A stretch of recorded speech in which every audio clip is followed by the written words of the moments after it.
된 단어가 화목이란 단어입니다. 화목. 10절과 11절에 화목, 11절에 화목, 즐거움이란 단어들이 차례대로 열거됩니다. 오늘 본문에 보니까 화목된 자, 화목하게 만드는 사람도 아니고 화목될 자도 아니고 화목된 자, 완료가 됩니다. 화목된 자. 누가? 하나님과 화목한 자는 이미 화목된 자라는 거지요.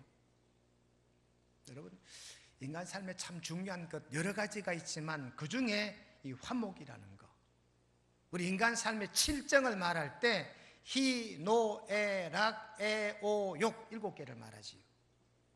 우리가 보통 희노애락이라 그렇게 말하는데 거기에 에, 오, 욕을 더 보태서 7가지 인생사 칠정이라 그리 말합니다. 희노애락, 애오, 욕 7가지입니다. 이 중에 첫째가 즐거움. 첫째가 즐거움, 화목입니다. 화목.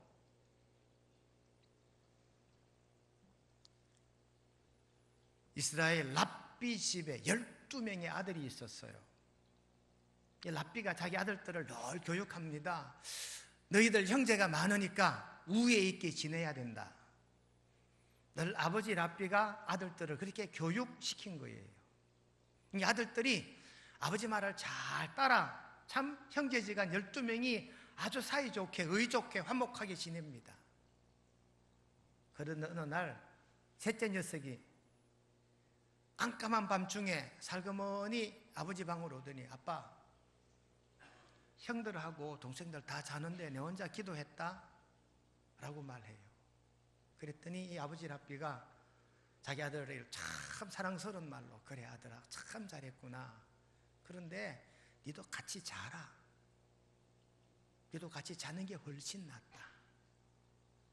니 혼자 기도했다고 아빠를 찾아와 자랑하는 것보다 차라리 형과 동생들처럼 차라리 자라.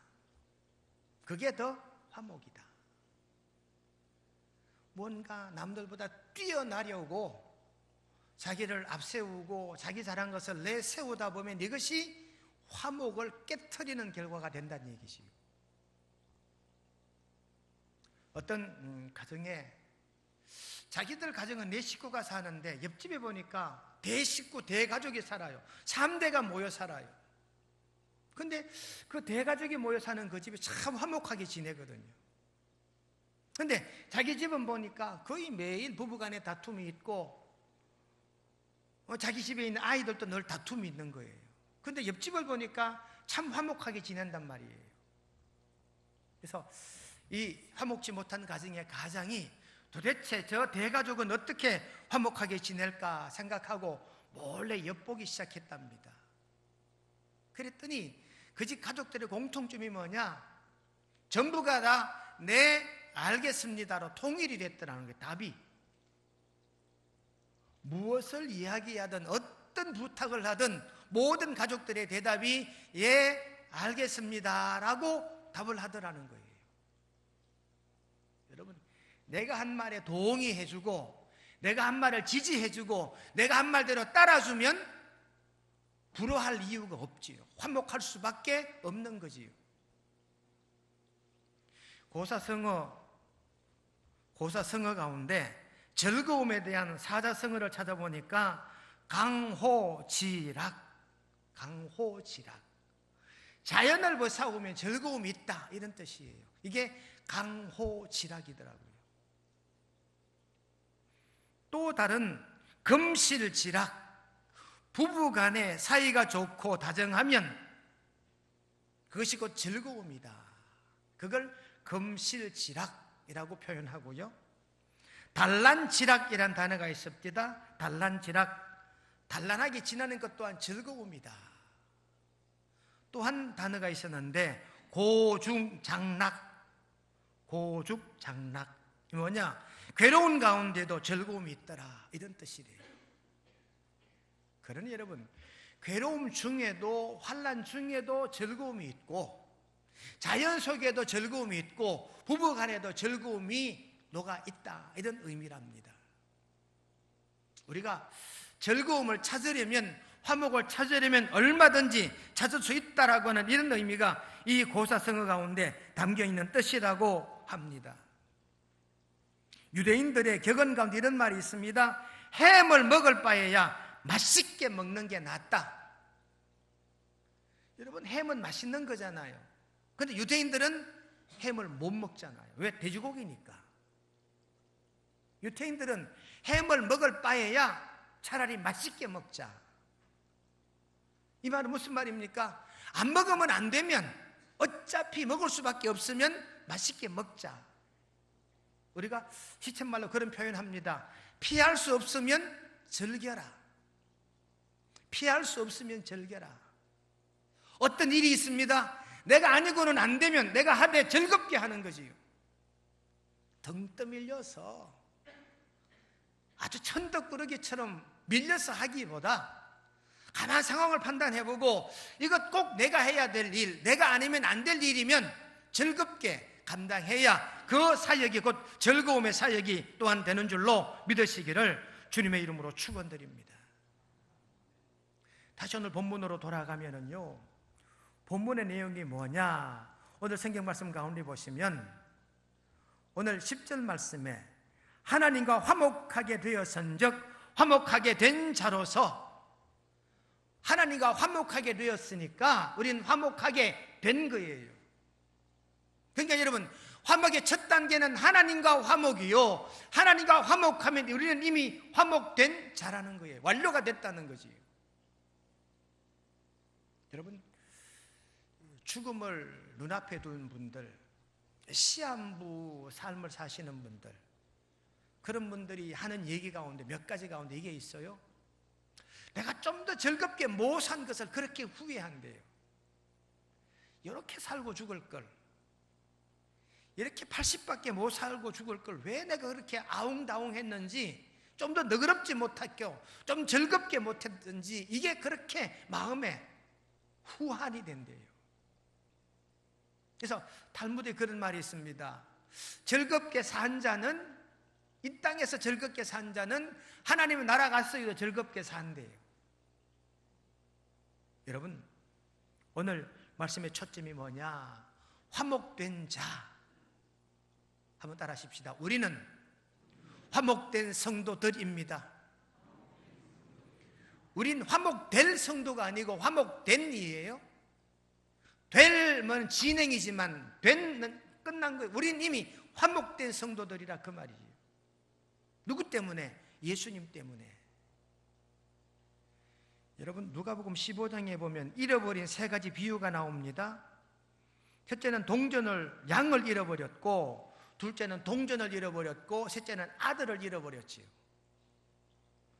양을 잃어버렸는데 찾았습니다. 뭐라고 말하느냐? 이런 양을 찾아낸 적 즐거워 어깨에 메고 돌아왔대요.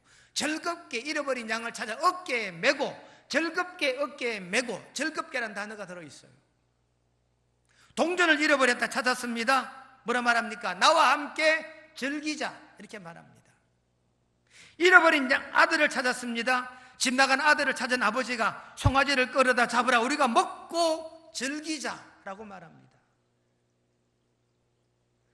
양을 잃어버렸다가 찾았는데 즐겁게 메고 왔대요.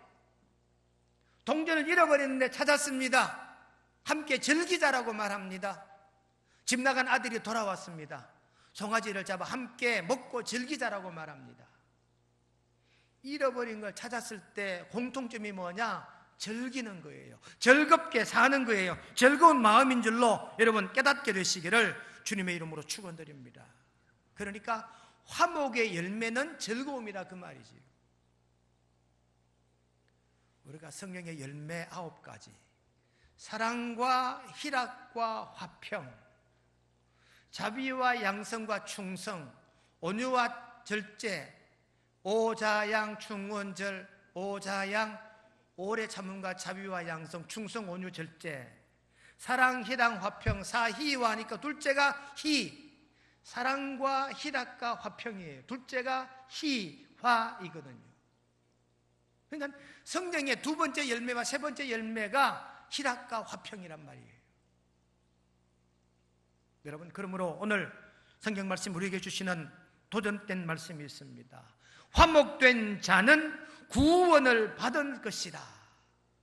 여러분, 구원을 받는데, 화목됐기 때문에 구원받는다, 이건 교리적으로 잘못된 거 아니냐? 맞아요. 화목하다고 구원받는 게 아니에요. 그런데 이 화목이요, 하나님으로 말미암는 화목이거든요. 그러니까 여러분, 우리가 화목되려면 어떻게 해야 됩니까? 죄의 문제가 해결돼야 비로소 화목되는 것이잖아요. 그래서 오늘 10절은 이렇게 말합니다. 하나님과 화목하게 되었은즉, 여러분, 하나님과 화목하게 됐다는 얘기는 죄의 문제가 해결됐다는 뜻이에요.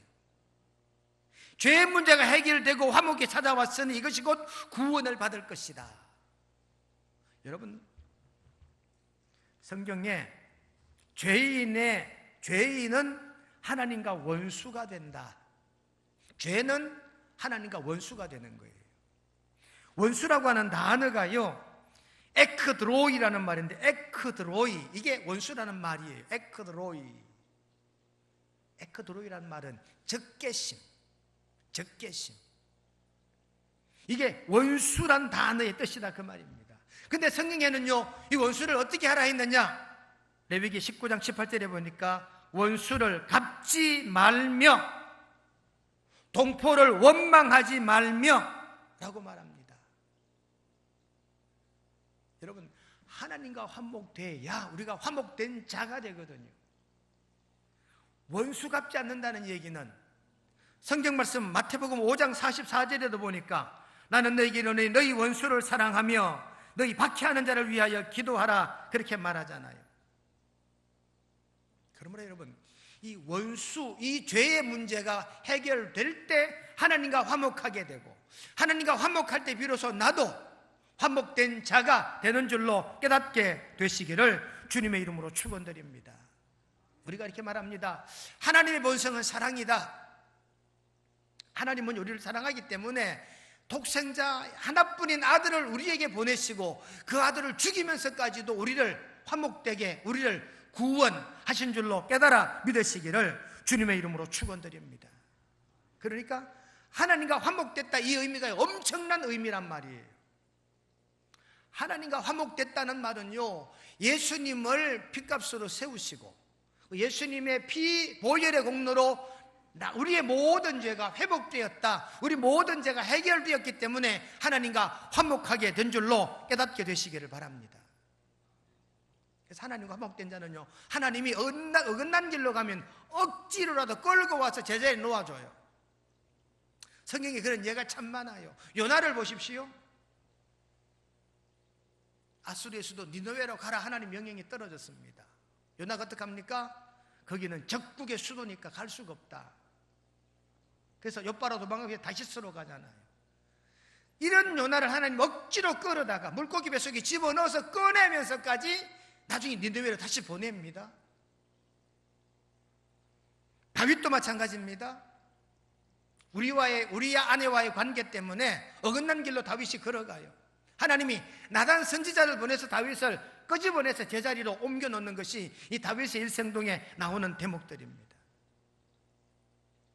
호세의 아들 고멜도 마찬가지입니다. 엉뚱한 길로 엉뚱한 짓거리 하잖아요. 인간 같으면, 사람 같으면 아이고 우리 인연은 여기까지인가 보다, 그래 고멜 너는 내 갈 길로 가라, 나 호세아는 내 갈 길로 갈게 할 것인데 하나님은 그러지 않았어요.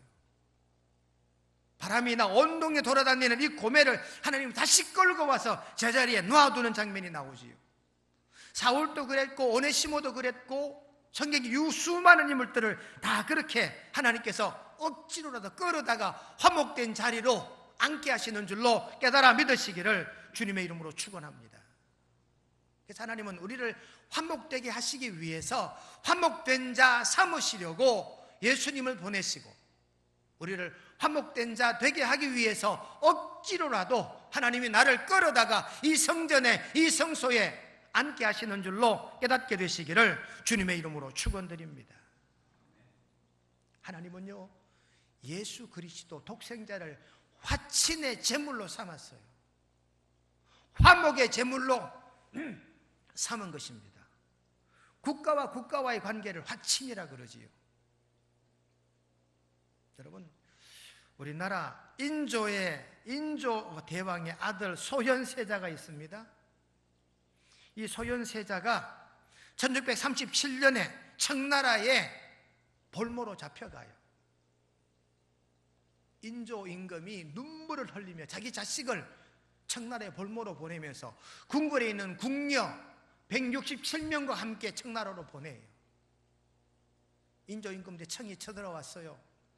청 황제의 동생이 청나라 사신에 우리나라에 왔는데 우리나라 조정을 우습게 생각하는 거지. 그리고 일방적으로 요구를 합니다. 인조 임금의 아들 소현세자를 볼모로 잡아가겠다는 거예요. 그러면서 궁궐의 궁녀들을, 자기 눈에 드는 궁녀들을 뽑아다가 강제로 데리고 가는 거예요. 인조 임금이 눈물을 흘리며 이들을 보냅니다. 왜? 그들이 있어야, 그들이 볼모로 청나라에 잡혀가 줘야 청나라가 우리를 공격하지 않기 때문에 그들이 곧 볼모가 되는 거지. 소현세자가 불행한 일생을 보내다가 죽어요. 우리 예수님이 곧 이와 같다. 하나님과 화목되게 하시려고, 우리를 화목된 자 삼으시려고 예수님께서 바로 이 죄값을 주시고 죄의 볼모가 되셔서 우리 위에 십자가 지신 줄로 깨닫게 되시기를 주님의 이름으로 축원합니다. 그래서 오늘 10절에 보니까 하나님과 화목한 자가 화목된 자가 됐다는 거예요. 그러므로 여러분, 우리의 모든 죄의 문제 예수님으로 말미암아 해결받고 먼저 하나님과 화목하심으로 우리 존재 한 분 한 분이 화목된 자 되시기를 주님의 이름으로 축원드립니다. 두 번째는 오늘 로마서 5장 11절 말씀을 보시면 예수 그리스도로 말미암아 하나님 안에서 또한 즐거워하느니라. 예수 그리스도로 말미암아 이 말이요, 통하여라는 뜻입니다. 통하여. 예수님을 통하니까 죄 문제가 해결되고, 예수님을 통하니까 영생의 삶이 오게 되고, 예수님을 통하니까 우리가 즐거움을 얻게 되더라. 예수님을 통한 화목, 예수님을 통한 죄 해결, 예수님을 통한 영생, 예수님을 통한 즐거움, 말미암아 예수님을 통하여, 여러분, 예수님만 통하여 화목하게 되고 예수님만 통하여 죄 문제가 해결되는 줄로 깨닫게 되시기를 주님의 이름으로 축원드립니다. 우리 장로교 상수자 칼빈은 그렇게 말합니다. 예수님만 화목하게 하시는 분이라. 예수님만, 한 분만이라고 말합니다. 예수님 도가 아니에요. 여러분, 종교다원주의, 여러분, 우리가 사는 이 현대는 종교다원주의입니다. 종교다원주의에서 발상이 뭐냐? 평등법을 만드는 거예요. 세상의 모든 종교는 다 똑같다. 이게 종교다원주의입니다. 그래서 예수님만 구원, 이게 아니라는 거예요. 예수님도 구원, 부처도 구원, 알라도 구원, 산신령도 구원, 성황당의 고목도 구원, 눈에 보이지 않는 용왕도 구원, 이게 평등이라는 거예요. 여러분, 그게 어떻게 평등입니까? 종교다원주의가 바로 그렇게 주장하는 거거든요. 종교다원주의자들은 말합니다. 예수 그리스도는 여러 사람이다. 예수 그리스도가 구원자, 구세주라는 뜻이잖아요. 그러니까 구세주, 구원자는 여러 명이다. 그러므로 예수 그리스도는 여러 명이다라고 주장하는 것이 종교다원주의예요. 예수님께로 가는 길도 여러 길이다. 마치 우리가 서울 가는 길이 여러 갈래가 있다. 경부고속도로를 타고 가도 되고, KT에서 고속열차를 타고 가도 되고, 저 7호 국도를 타고 올라가도 되고, 걸어가도 되고, 자전거를 타도 되고, 부산 대구공항에 가서 비행기를 타고 가도 되고, 가는 방법은 여러 길이다. 여러분, 서울 가는 길은 여러 길일지 몰라도 천국 가는 길은 예수님을 통한 길밖에 없는 줄로 깨달아 믿으시기를 주님의 이름으로 축원드립니다. 그래서 우리의 진정한 화목도 예수님을 통하여, 진정한 즐거움도 예수님을 통하여 비로소 이 즐거움과 화목을 이루게 되는 줄로 믿으시기를 주님의 이름으로 축원드립니다. 여러분, 탕자의 고백을 알잖아요. 탕자가 아버지 다 이거 우리 형제들에게 나눠줄 것이잖아요. 아버지 저한테 줄 상속 지분 미리 좀 당겨주시면 안 돼요? 아버지가 좋다 그래 가져가라. 아버지가 이 탕자, 이 둘째 아들에게 자기 부귀시를 다 나누어 줬어요. 이 아들이 객지 나가 사는데 즐겁고 기쁩니다. 한 잔 빨고 얼굴이 불그레해서 얼마나 신나고 즐거운지 몰라요. 그 즐거움에 취해 있습니다. 오늘은 이 여자, 내일은 저 여자 만나보니까 즐겁기 거지없습니다. 그 즐거움이 진짜 즐거움이었을까요? 이 탕자가 얼마 지나지 않아 후회합니다. 차라리 아버지 집에 있을걸. 돼지나 먹는 쥐염 열매 먹다가 못 견뎌 차라리 아버지 집에 가서 빌어먹자 하고 이 아들이 아버지 집에 돌아오잖아요. 아버지 집에 돌아오니까 아버지가 반갑게 맞아줍니다. 그리고 아들이라고, 귀한 자식이라고 아버지가 금지옥엽합니다. 이 아들이 아버지 품에 돌아오고서야 진짜 즐거움을 맛본 거지요. 여러분, 우리가 누리는 즐거움, 우리가 누릴 수 있는 화평은, 진짜 화평, 진짜 즐거움은 예수님을 통한 이 화평과 이 즐거움이 진정한 즐거움인 줄로 깨닫게 되시기를 주님의 이름으로 축원드립니다. 그러니까 일시적인 즐거움과 쾌락은 즐거움이 아니라는 거지요. 이솝 우화 가운데 개미와 배짱이 우화를 아시지요? 개미는 여름철에 그 무더우도 열심히 일을 합니다.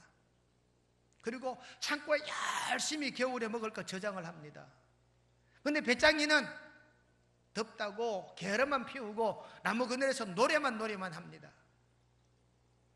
좋은 시절 다 지나고 겨울이 되니까 개미는 따뜻한 방 안에 들어앉아 배불리 먹고 있는데 배짱이는 먹을 게 없어 그 추위에 돌아다니며 구걸을 하고 있더라. 이것이 이솝 우화의 예잖아요. 무더위의 한순간의 즐거움을 위해서 그 귀한 시간을 허비한 배짱이는 즐겁게 일하면서 모아둔 이 개미 집에 국을 하러 간다. 이것이 이솝 우화에 나오는 개미와 배짱이 우화잖아요. 이렇게 말하면 요즘 젊은이들 말합니다. 에이, 과학적으로 뭘 모르시는 얘기입니다. 개미는 이렇답니다. 개미는 파레토라는 원리를 가졌대요. 파레토 원리가 뭐냐면 20대 80이래요. 개미는 열심히 일하는 일개미는 20%밖에 없고 80%는 그냥 왔다 갔다 하는 개미래요. 보초 쓰고 전투하는 이런 개미래요. 그래서 진짜 일하는 개미는 20%밖에 없대. 80%는 다 공짜 먹는 개미들이래요. 그게 개미를 연구한 박사들이 발표한 연구 결과랍니다. 이걸 파레토의 원리라고 말한대요. 배짱이는요 이렇답니다. 배짱이는 요즘 어떤 시대인데 노래 한 곡 히트 치면 평생 먹고 산다는 거지. 그래서 오히려 배짱이가 현실에 더 맞는 적합한 사람이 아닌가, 그렇게들 해석도 한다고 합니다. 여러분, 제가 드리고 싶은 말씀은 이겁니다. 세상적인 즐거움과 화목, 일시적인 즐거움, 화목은 진정한 즐거움과 화목이 아니다. 예수님을 통하여 예수 안에 있는 화목, 성전 안에 있는 즐거움이 진정한 즐거움인 줄로 깨닫게 되시기를 주님의 이름으로 축원드립니다. 워너메이커라는 백화점 왕이 있답니다. 워너메이커가 23살에 백화점 사업을 시작해서 83세 될 때까지 최고 경영자에 있으면서 열심히 일한 거예요. 많은 지인들이나 친구분들이 이렇게 말씀합니다. 요즘 어떻게 지내십니까? 라고 물으면 바쁘고 즐겁게 지낸다라고 답한대요. 바쁘고 즐겁대. 여러분, 앞뒤가 맞지 않는 얘기 같지 않나요? 바쁘고 즐겁다. 바쁘면 즐거울까? 즐거울 틈이 없을 터인데. 근데 원어메이커는 바쁜 걸 즐긴 거고, 이 바쁜 일을 즐겁게 하다 보니까 사업이 오히려 번성하게 됐다, 그 말이지. 여러분, 원어메이커는 신앙인입니다. 철저한 말씀에 입각한 경영자가 원어메이커입니다. 그리스도 안에, 그리스도를 통하여 바쁘고 즐거운 삶을 살아간 것 같이 저와 여러분도 예수님을 통하여 즐겁고 화목한 그런 성도의 삶이 되시기를 우리 주님의 이름으로 간절히 축원드립니다. 걸어가신 하나님, 화목하게 된 자, 바로 하나님과 화목한 자입니다. 하나님과 화목한 자는 죄의 문제가 해결되고 예수님 십자가의 보혈로 죄사함 받은 사람입니다. 죄사함을 받았기에 하나님과 화목하게 됐고, 하나님과 화목하게 되었기에 우리는 화목된 자이오니, 하나님과 화목함으로 화목된 자 우리 명성의 온 성도 삼아 주시옵고, 우리 화목은 예수님을 통하여 예수 그리스도로 말미암아 화목하며 즐거울 수 있는 우리네 신앙 생활이 되게 인도하여 주시옵기를 예수님의 이름으로 기도드리옵나이다. 아멘.